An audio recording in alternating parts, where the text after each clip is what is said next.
What's going on, guys? I'm Lakota from MYR Mediums, and this is vlog number 27.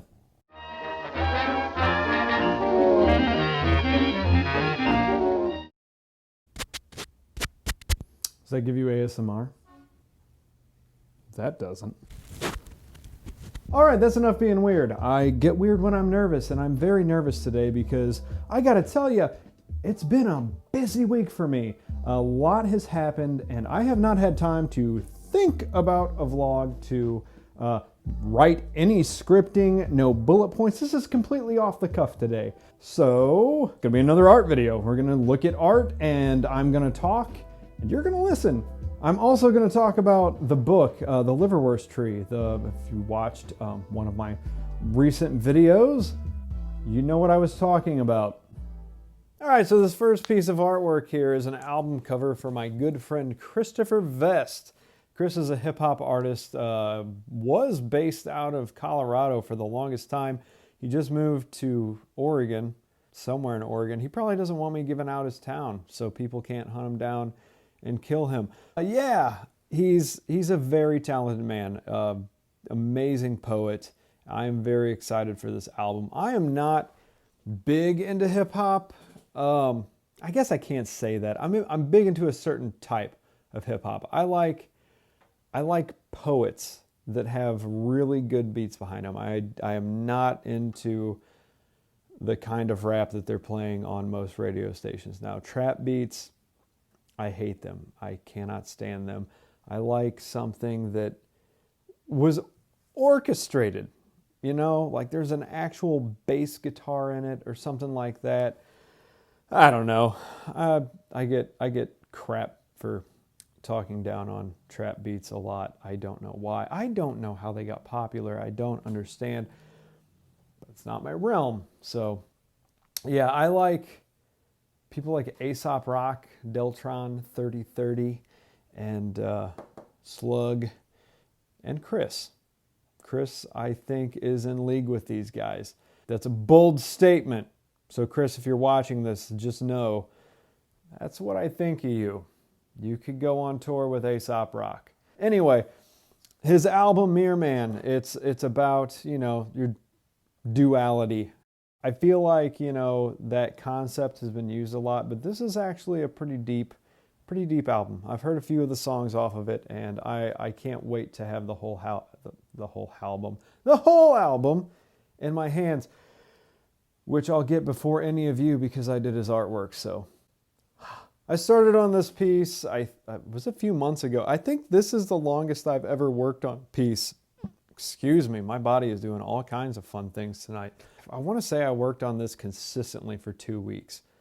Just the front album took me 2 weeks, and I was working on it, you know, a few hours at a time. Yeah, it was a long process. There was a lot of line work in this, especially on Mr. Tentacles right here. He took the longest. That was a lot of work, and I loved every second of it. I got so much work from MySpace back whenever I was starting out, and frankly, I miss it. There was a lot of bands on there at the time, and they didn't have all the streaming stuff that, you know, we've got today. That it wasn't readily accessible, you know. So you get on there, and there was all types of indie bands and indie rap artists who were, you know, they wanted album covers done, and they didn't want, you know, just a picture of themselves. Yeah, it was a really good way to be on, you know, jump in and be like, hey, I'll do your album cover, I'll do your promo art, and I'll work with you on the price because I know that you probably don't have any money. You know, I was doing album covers for anywhere from like $20 up to $400. It was very, very hit and miss, but I was able to grow a portfolio very fast. And actually, my first album cover was for Billy Krause, who is Apollo's son, also an amazing poet, and he just so happened to be friends with Chris and passed the word along, and we're still kicking it here in 2020. So this next piece is a portrait, as I've said in earlier videos. Through the month of December, I'm running specials on what I call vaporwave portraits. And David O'Donnell here is the guy that got me into vaporwave, the whole aesthetic and the music, and I have you to thank for that, David. I did a portrait for him back whenever I was practicing this style back in quarantine, but this one captures his beauty the way that it was meant to be captured. So David I used to work with him in the thrift industry, and he has parted ways from that lifestyle and started thrifting on his own. He is working his way towards being a junk trader in post-apocalyptic America, and he's going to do well at it because he's doing well now.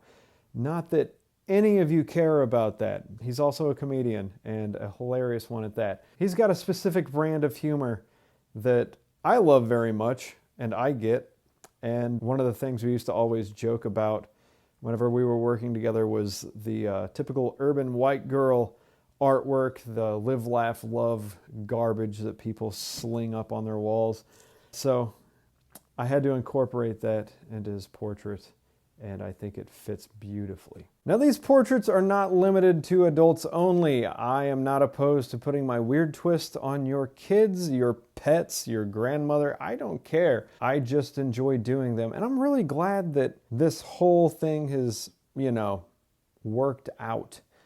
This style has been, it's a lot of fun to do, and people seem to love it. So, if you are wanting one, reach out, because I know that December, we're not quite halfway through it, but I've got a pretty full docket, but I can fit some more in, Guys, I feel like this vlog is probably insanely boring, but I have had a hell of a week. And not a bad week, just my gosh, it has been busy. Again, not that any of you care. Let's get into the next thing. So I have been working on a book for a long time now. I'm finally getting ready to release it. It's gonna come out. I'm almost done with all of the illustrations.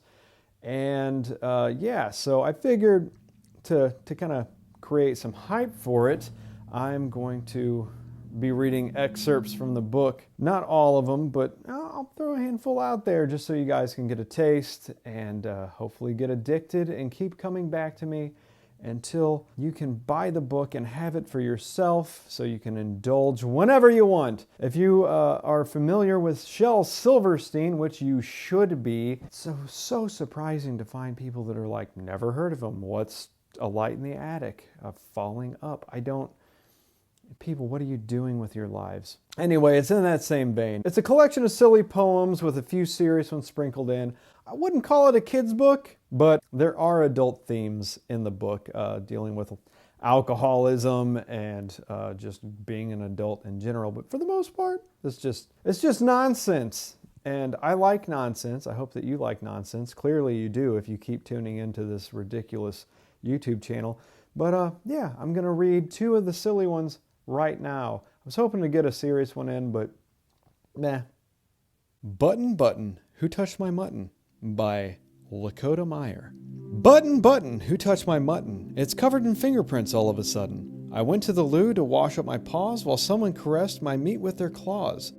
Who could have fingered my dinner so rudely? I will punish the sinner for acting so crudely. Button, button, who touched my lamb so tender and juicy and better than ham? I left it alone, so quiet and calm, now it's been spanked by a man's dirty palm. When I catch the jerk that molested my dinner, I'll cut off the hands of that food-touching sinner.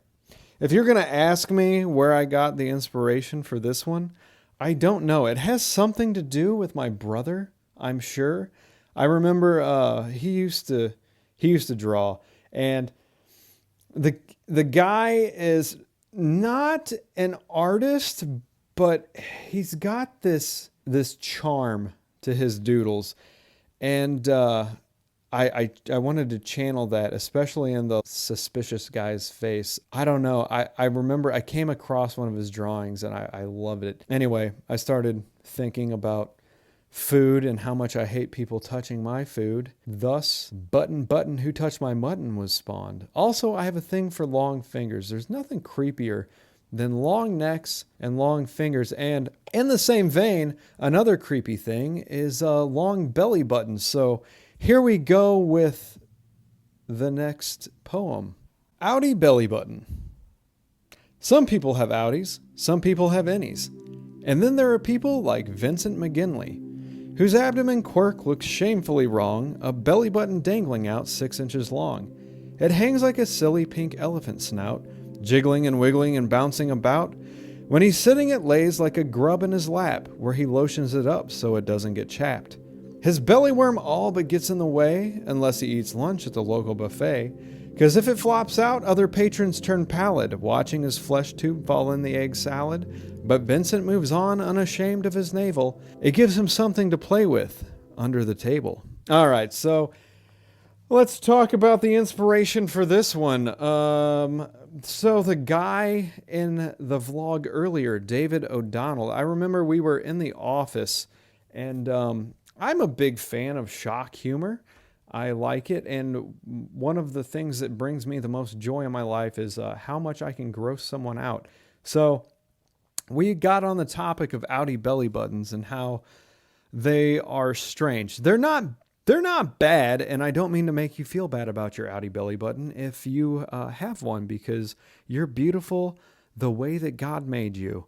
And yeah, but you got to admit, they're kind of weird. And that led to the conversation of, like, what if you had an outie belly button that was just seriously long? We were talking like, you know, those people at family get-togethers that just have no shame whatsoever and walk around without their shirt. Like, you know, that guy, he's going to be out there in the sun and like rubbing himself down with tanning lotion, and you just gets down to that belly button. You don't want that to get, you know, sunburnt, and you don't want it sticking out a different color. So you got to put suntan lotion on that. And I just imagined him, you know, doing the whole getting down there and lubing it on up. And that offended some people. They left the office where we were talking.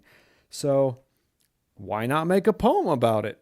You know? I almost forgot shout-outs. I forgot I was going to do shout-outs on this one, because I, oddly enough, had an amazing time on Omegle the other night. It was a good time, and I talked to some really cool people. So one thing that I like to do when I'm working on artwork is instead of listening to music, instead of watching videos, I just set up my laptop and I'll turn on Omegle, and I get to talk to some really cool people. Victor from Germany, I hope that you made it home to your family in Denmark. Pretty sure that's what you said. And I hope you didn't overdose on caffeine pills, because those aren't great for you, especially when you've been drinking. Kylie from New York, who says she's my biggest fan. I appreciate your subscription. You're fantastic. And all the guys that were in Kansas City celebrating their buddy's birthday party, thanks for all the subscriptions and follows on Instagram. I appreciate it. That was awesome. And, you know, go Chiefs. That's a Kansas City team, right? And Jamal M., thank you for your subscription. And good luck with your own YouTube channel. You're beating me with subscribers right now. So congratulations there. All right, guys, that's going to do it for today's video. I hope that you enjoyed it. And if you did, please like, comment, and subscribe. I need constant validation that I'm doing a good job, so please help me with this. Also, some people have been asking me what my video setup is like, my shooting situation, and you know, I'm not a big YouTuber yet. I know there's a lot of videos out there that's like how to shoot a YouTube video, spend $5,000 on this and blah, blah, blah, blah, blah, blah, but there's not a whole lot out there that's like how to shoot on a budget. That's a lie. There's plenty of those videos too. But for people starting up, like that don't know what aperture means, what white balance means, so I figured, why not do a video like that? I'm going to do a video to show some of you guys that want to start a YouTube video, like how to do it and make it look halfway decent. Mine doesn't look cinematic or anything, but I've seen worse. So there's that. So look for that coming soon. And on that note, I'm out. I'll see you guys later. Ta!